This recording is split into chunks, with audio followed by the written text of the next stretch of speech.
Yeroo haadha wabiidhaa simachuudhaaf dirree kanatti argamanii dokumantarii gooticha artistaa Haacaaluu Hundeessaa yaadachuudhaaf hojjetame. Isa sanis kan wajjin ilaallu ta'a.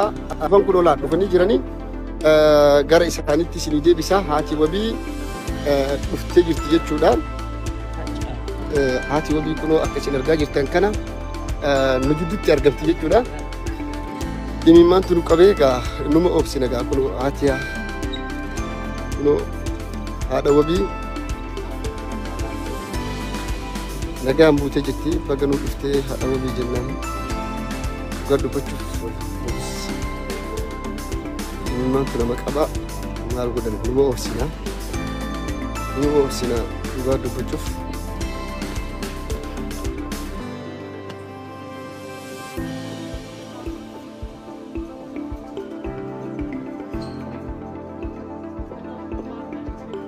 Dubartii jabduu uummanni Oromoo qabu keessa ishee takka.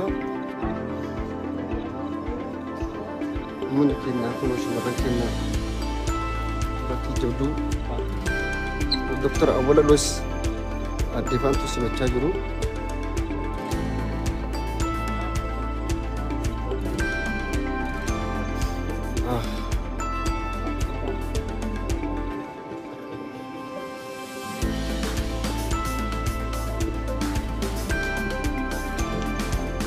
Haadha wabii irra faqarreen biyya Jarman ishee akkana simachaa jira.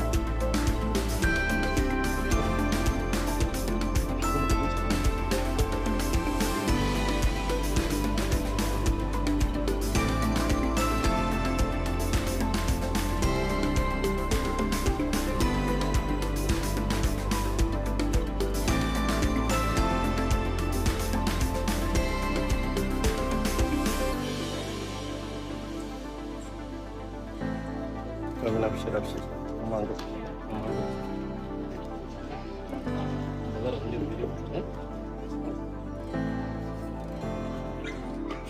Haadha wabii dubartii jabduu nu gidduutti argamti. Dhugaa dubbachuuf waliin qaruun nu jaanu.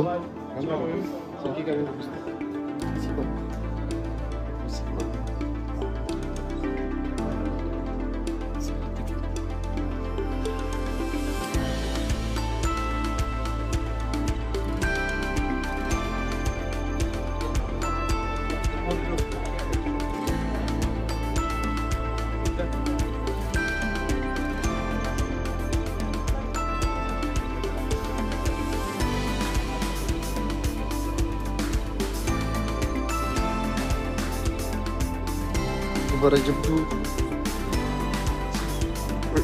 bursa keessa bursa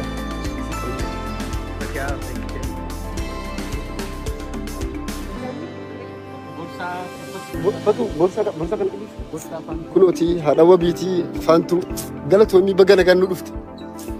Baga nagaan nu dhufte.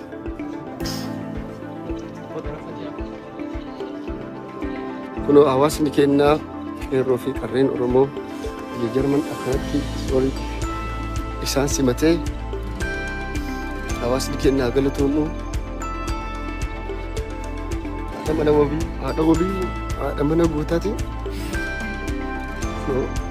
Akkanatti isaan simannee deemaa jirra. Amma gaa bakka isaan qubatan geessina jechuudha. Hawaasni keenyaa dhugaa dubbachuuf guyyaan har'aa kun guyyaa akka namatti ulfaatu. Yoo fagoo teettanii ilaaltan akka salphaa isin fakkaachuu mala. Garuu namni isii argee nama Haacaaluu arginu natti fakkaata. Baay'ee nama dhaaqa dhugaa dubbachuuf. Obsuunis nama rakkisa.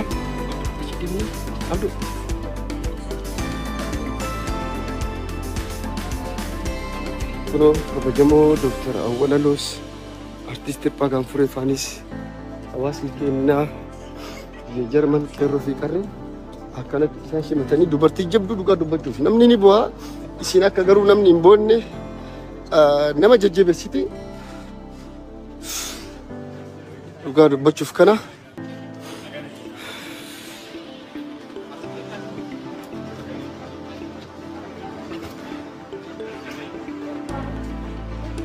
kanaaf kabajamtootaaf jaalatamtoota keenyaa dirree xayyaaraa keessa amma bahaa jirra.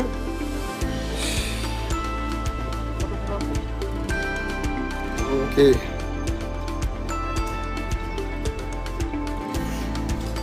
Rabbiin obsa nuuf haa kennu. Dhugaan Haacaaluu ni baha. Haacaaluun kan du'e Oromoo hundarraati. Dhugaa Oromootiif haqa Oromootiif jedhee ajjeefame. Badiin inni dalagee yakki inni hojjete tokko illee hin jiru. Dhugaa dubbachuuf hunda har'as ammas borus iftaanis Haacaaluun onnee saba uummata Oromoo hunda keessa ni jiraata. Abbaa Zaaraa isa jira.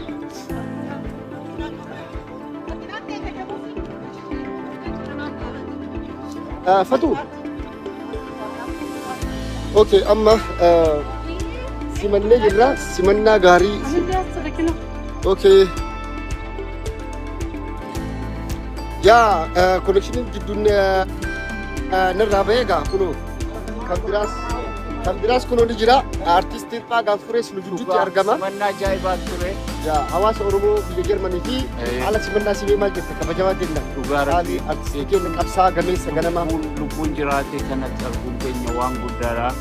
Mucayyoonis nagaan nuu galtee kanaaf akka jirtanitti gammadaa. Bakka isheen hundatti immoo simannaa gaarii godhaaf. Galatoomii artistii Dhaagaa Furee galatoomii baay'ee galatoomii.